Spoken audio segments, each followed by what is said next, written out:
Good morning, everyone. Good morning. I wrote my notes on this yesterday, and I have a mention that I'm standalone, but I was able to convince Myra that this would be really exciting for her, so asked her to attend. So if I don't catch that in reading my notes, please know that I haven't lost my mind. It's just that I'm way into my reading. Well, I hope everyone is good today. This webinar is going to provide an overview of responsibilities and expectations and timelines. It and the slide deck will be posted on our website next week for you to reference and share. In fact, the one that I held a couple weeks ago in the evening is already there. And as we go through the presentation, if you should have any questions, please just interrupt me. Oh, and this is where it was. I am a one-man show today, but I do have Myra, but so she can maybe possibly help me monitor the chat. I haven't yet mastered how to do that while I'm presenting. So just speak up. We're super informal. This is just to benefit you guys so that it hopefully answers some questions for you, because some of the monitoring practices that we have adopted is new to everyone. So before we move on, I want to mention something that I learned just last week, which I thought was super helpful. Although seeing the chat is difficult, I can see emojis, especially if multiples are sent. So you can find the emoji option on your toolbar under the video box. And when you click on this little guy, these emoji options will pop up. So if you click on this guy here, the turtle, that will let me know that I need to slow down. Okay, so any questions before we get started? All right. Okay, so I'm going to be your primary contact through the subgrant term, but we do have some partners. So we now report up through the Idaho Military Division. They provide oversight like the Division of Public Health and the Department of Health and Welfare did previously. It's not expected that they will directly work with any of you. Rather, they'll submit their inquiries to me, and then I will get the answers from you. So I'll just be your conduit. The Office of State Controller is a repository for the subgrant, which is also referred as the SCO.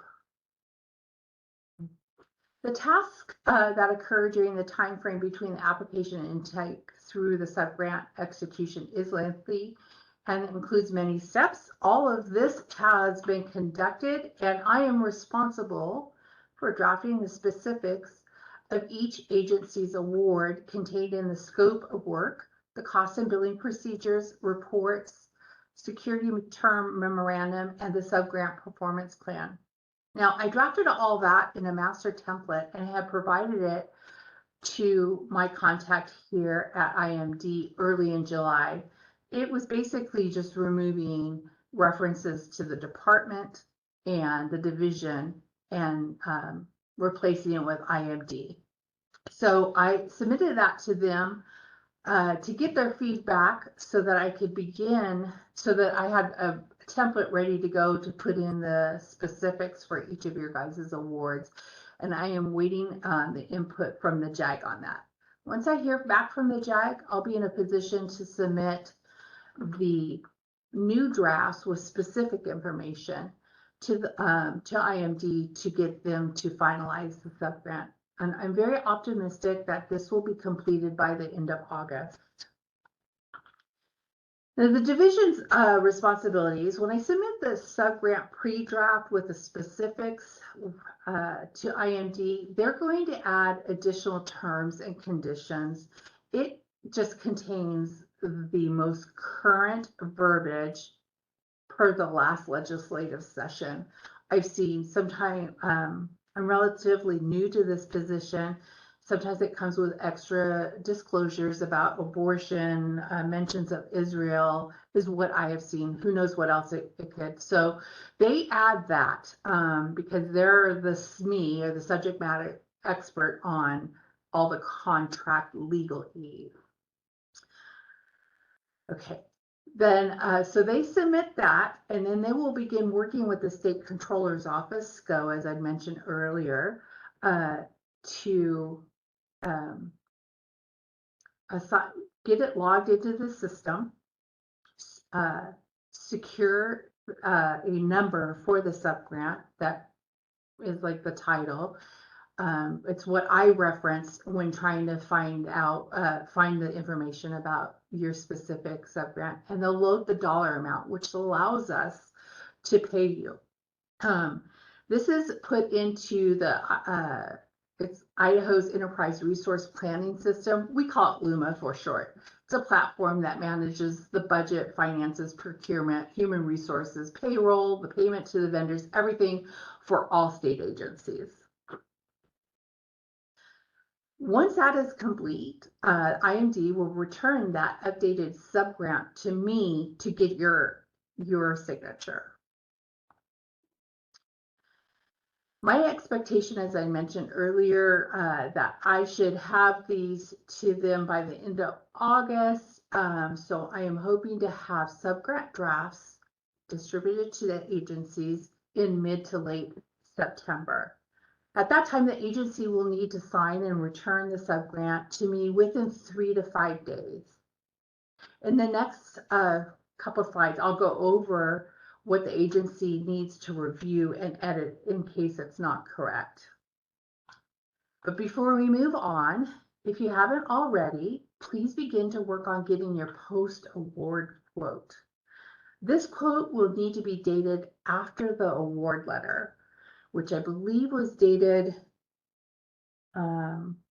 we can look at that later, but if you don't have it, you can reach out to me. It was, I think it was dated June 30th, but I'm not 100% sure. It's important that date on the quote cannot be the quote cannot be the same quote that you included with your application. I know this seems like extra work, and why is it necessary?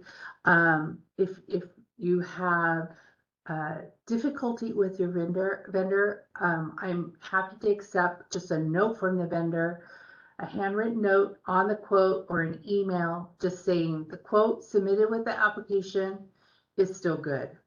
This post-award quote is a required attachment when the agency submits their disbursement form. I'll have more on that later. It's a formal request for the SCO to pay you your awarded funds. Once the division signs the subgrant, you've returned that subgrant to me, and I get it to the division. I'll send you that subgrant, which will have both the agency signature and the division signature. Now is the time that the agency can commit on paper to buying the equipment and place the order. Order or purchase dates cannot precede the date of the division signature. Okay, now let's look at what the agency needs to review when they receive that draft subgrant. First up is the subgrantee section. Please review the agency name and address. This should be what was on your W-9 when you submitted it with your application, and it was also used for your award letter. It will be what you include on your disbursement form, and most importantly, it will be where the check is mailed. For some of you, this will be your parent organization, so it will be a different name. The second section, you will want to look at is the subgrant summary. This is where your agency name should appear, which should be the organization that holds the license to provide EMF. Please verify the UEI number and the subgrant total. Finally, the contact section may or may not be you. I wanted to bring attention to it just so that you guys didn't freak out if it has someone. Basically, this is what your organization has set up in LUMA. So it's not something I or the division can change. If you want to be noted in this section, as opposed to Mary Jones or whoever it is, you'll need to go to the person that is listed on this section and within your organization, and make the changes within Luma through your organization's portal. Hopefully those first two sections are correct, and you will need to sign here.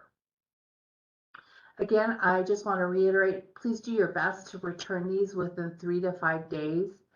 If you have to wait for a commissioners meeting, completely understand. Just please let me know that at the time I send you the draft.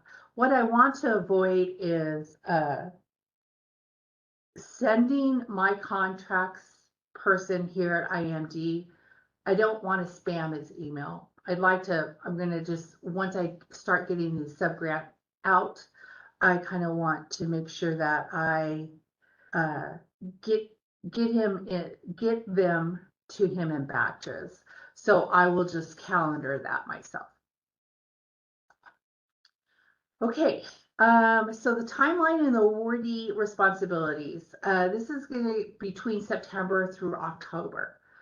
So we have reviewed the draft subgrant and securing the post-award quote, when to place your order and or to purchase. Now I'd like to review how you get your grant money. The disbursement form is just a complicated way to say invoice. It is not called an invoice because for the state, invoices are submitted after the services are provided. Because this grant disperses money before the services are provided, we demonstrate that we are being fiscally responsible with our processes through our monitoring practices. Before we look at monitoring, I'd like to show you what information is required on your disbursement form. Please note that the post-award quote is mentioned again, and it is in red. It's that important. These 11 things are a lot to remember. Please don't hurry and write notes. This presentation is available on the website, but I would also like to suggest that just use our form. We have the template here. It has all the fields. If you complete these fields with they represent all the required information that was on that list on the previous slide. If you complete each of those red outline fields and print on your letterhead with the address that was on your subgrant cover sheet, you're golden. At least that's what my brother would say. Once we're done with the presentation, I'll show you the website and where you can find this and other resources. Once the check has been sent to the agency, the monitoring clock starts. The first thing to document is that the money is being used and as it was represented in the award.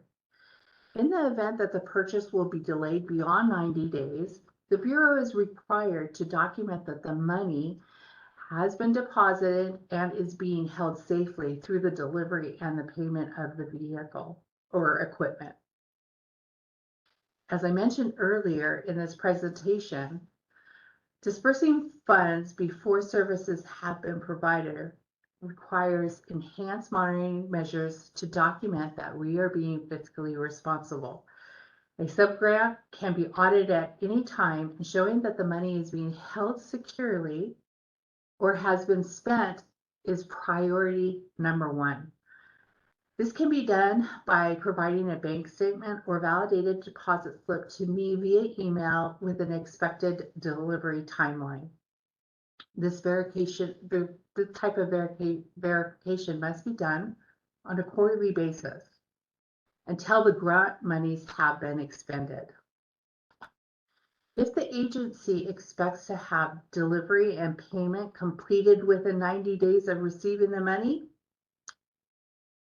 your agency can skip the deposit documentation and expected delivery date and just complete the accounting form. This is due 30 days after the agency takes delivery.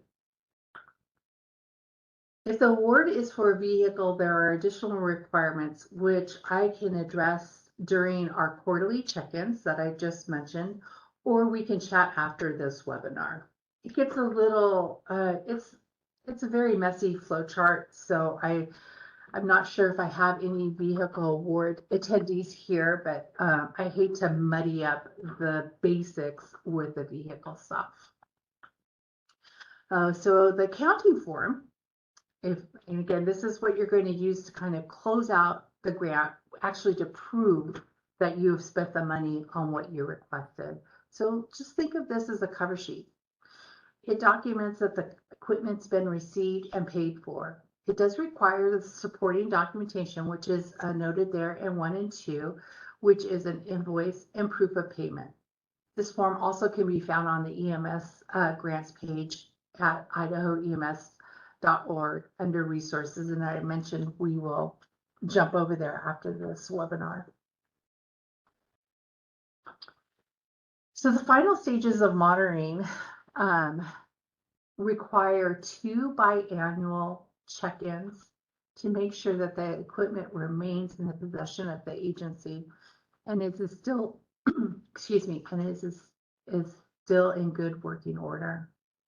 These biannual check-ins are initiated by the Bureau and is accomplished as simply as a response to an email inquiry. We'll get an email from your EMS grant saying, hey, on this award year, you received this. Do you still have it? Please let me know. On the 5th year, the agency will receive a form indicating that we no longer hold a security interest. We just want to make sure no one's selling stuff on eBay as soon as they get it, I guess.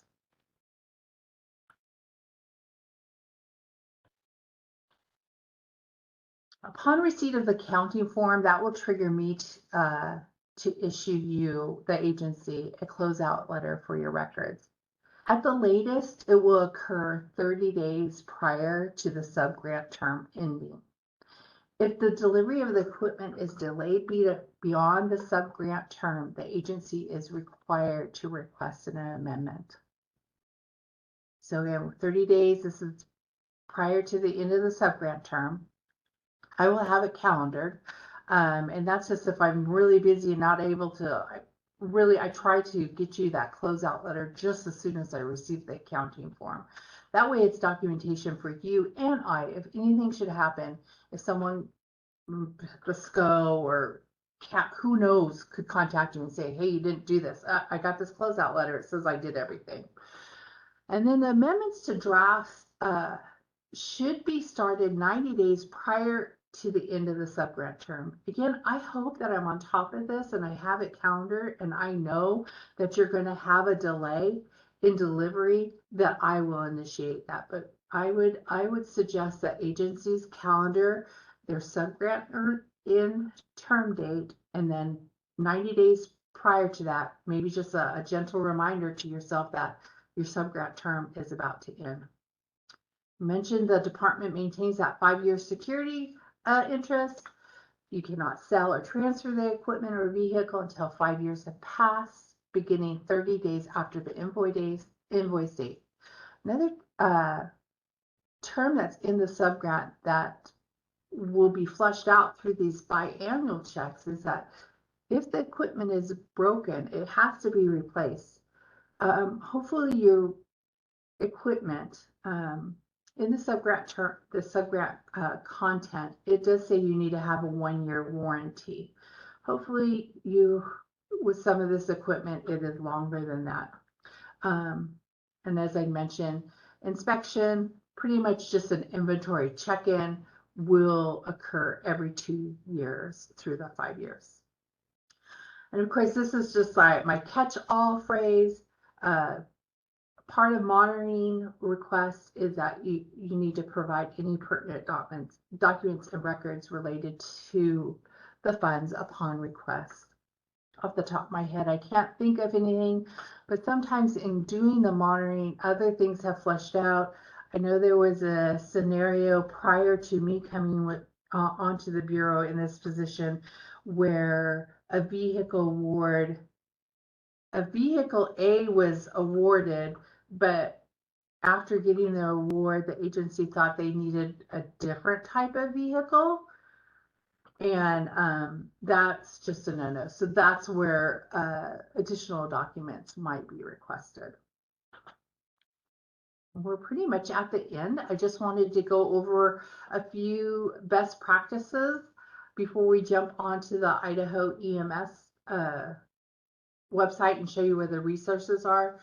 Please attempt to use emsgrants@dhw.idaho.gov for emails.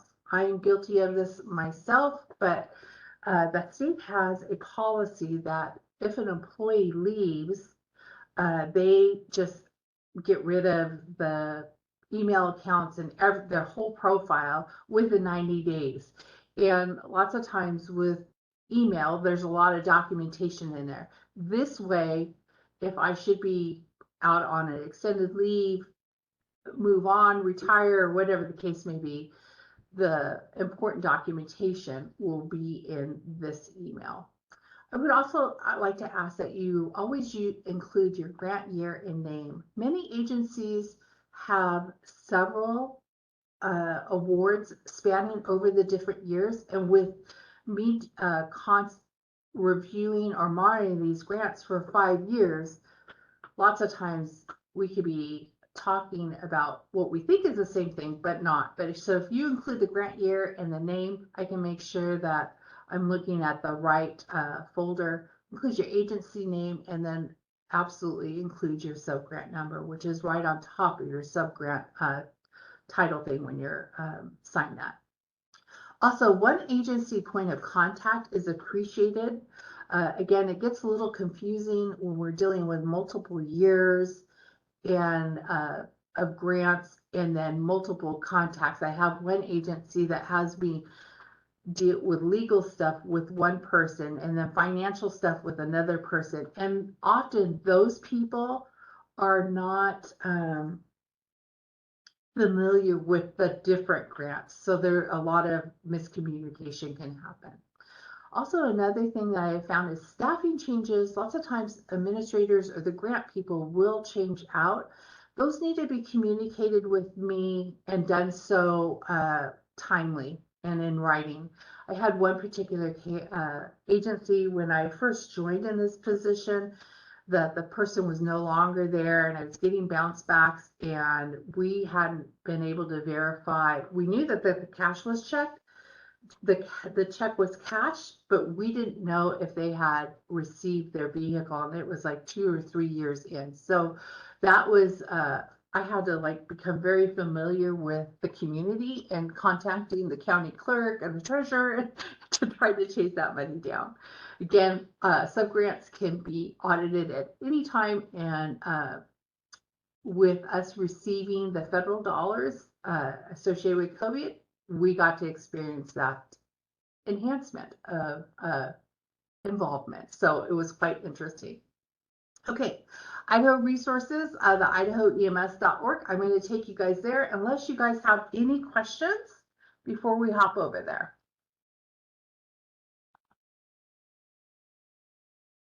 No? Okay, great. Let me just stop sharing. Now I'm going to share.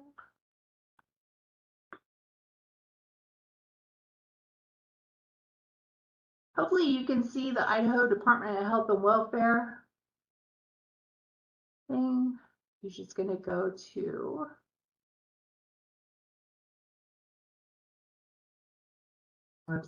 I need to use my Internet Explorer. Whenever I do it on Chrome, it tells me I can't get in there. It's not secure enough or something like that. So www.idahoems.org.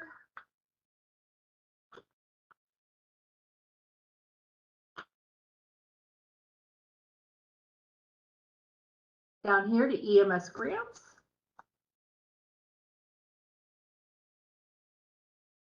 You can see here's where the presentation is and the last webinar.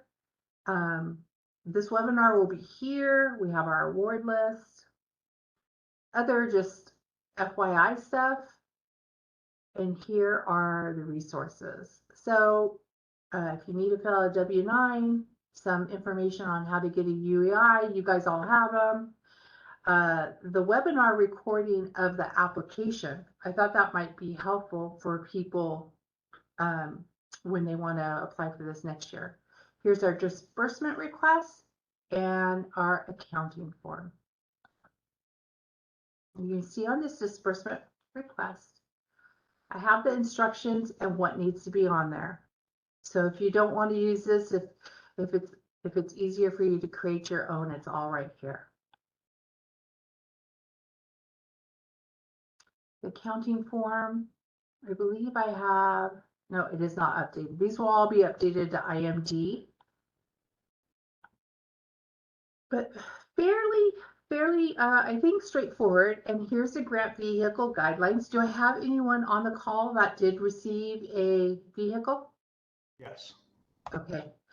I did. Would you like to stay on and we can go through this, or do you just want to wait until after you get your money and then we can walk through it? With vehicles, well, with anything that is not purchased, if I'm not getting accounting forms by December, January, I began reaching out and setting up those quarterly meetings so that we can go over what the next steps are. Is it your first vehicle award? No. Okay. I think the biggest thing is that I have had agencies who do not title the vehicle correctly, and because they're not aware, because who has time to read all that subgrant terminology? But the important thing about vehicles is that it has to be titled. The owner needs to be listed as an entity that endorsed you, which is going to be your county or city. The agency can also be an owner, but most importantly is that the lien holder, we have to hold that security interest for 5 years, and we do that by having a lien on the vehicle. Some county clerks or DMV clerks feel like they help the agency and will not list all this because it's, who knows how. I've just had to get on the phone with them and show them this is actually in state statute that we are on the title as a lien holder for 5 years. It's just one way that we can make sure that we secure that it doesn't get sold, basically, and that it continues to serve that community the application came from. This vehicle guidelines, you can always access it here on the website, but I will also send it to you as the delivery of your vehicle gets closer. Let's see, was there anything else on here I wanted to show you guys? No, I mean, this is all pretty cut and dry. This gives you a timeline where we're looking at. You can always reach out to me. And there's the past history. But that's about all I got for you guys. I never got any turtles, but I felt like I whipped right through this. So I'm all ears if you guys want to chat or have questions.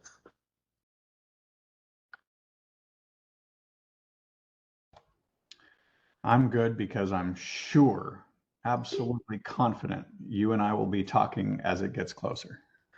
JD, Marty, love it. Yeah, I know. I think I know. What do they call that? I cut my teeth on you guys. I think you were one of the newbies when I was new. Yeah. And like handling vehicles. So, we like to be complicated with, changing our district and stuff like that. Hey, you are my people. I think my husband would say I'm quite complicated. And Trevor, I love that too. Yeah, Trevor and I like to talk a lot too. So anyways, that pretty much wraps it up. I'm going to just hang out until everyone signs off. Sometimes I don't like the stage, so I don't like to present my question in front of other people. So I'll just hang out until everyone signs off. And you guys can always reach me at, Gail. Oh, you're welcome, JD. You all have my email. And then I have told individuals, but my cell phone, if it's difficult to call, just shoot me a text. Sometimes that's easier and quicker. Okay? All right. Well, you guys have a great Tuesday. Thanks, Gail. Have a good day. Hey. Yeah, you too.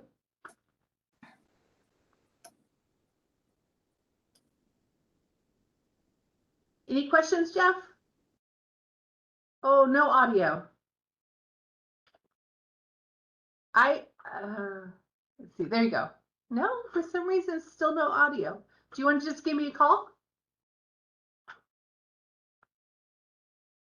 Yeah, no audio. Apparently you can hear me.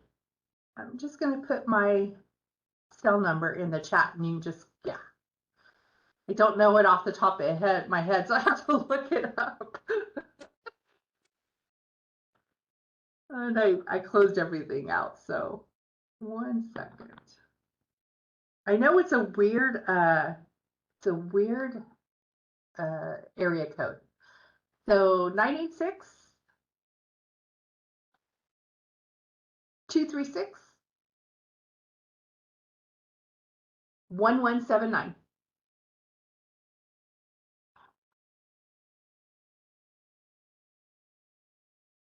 Got it? And you call me at your convenience. Is this you? Okay. Hey, Jeff. No problem.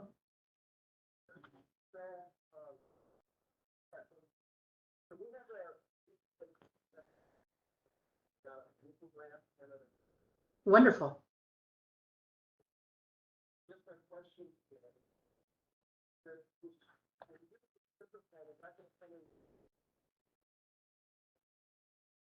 No, we will do it at one subgrant with 2 line items.